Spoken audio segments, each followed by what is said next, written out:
On June 29, 1987, pilot Tom Veltri and reconnaissance systems operator Dwayne Knoll were flying in an SR-71 on a reconnaissance route across the Baltic Sea that had become named the Baltic Express.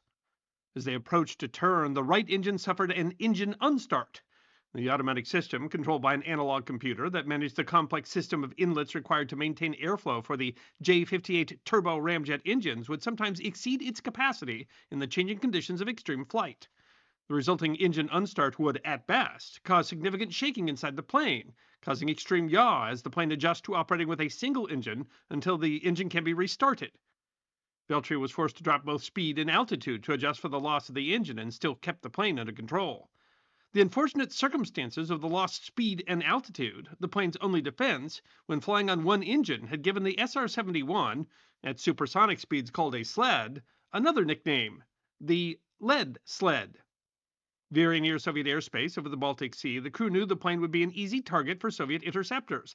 They knew the Soviets would be anxious to capture an SR-71, both for the technology and for the propaganda. Realizing the significance of the predicament, they decided to head for the closest alternative, the Baltic island of Gotland, territory of the at the time neutral Sweden.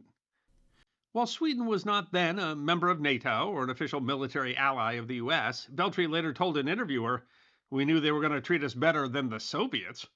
The crew activated Squawk, an emergency distress beacon that showed their location, and said, "Let's hope the cavalry comes before the bad guys." The cavalry came in the form of two Saab 37 fighters of the Swedish Air Force. The Swedish pilots quickly determined that the SR-71 was in obvious distress and escorted the plane towards NATO airspace. Their arrival was timely. Only later was it found that a Soviet MiG-25 arrived close behind the Saab 37s. The U.S. National Security Agency later determined through communication intercepts that the plane had orders to force the SR-71 crew to land or to shoot them down. When the two Swedish jets ran low on fuel, they were replaced by another pair of Saab 37s, who escorted Veltri and Knoll until they reached Danish territory, a NATO ally, and were escorted by U.S. F-15s to a NATO naval air base in West Germany.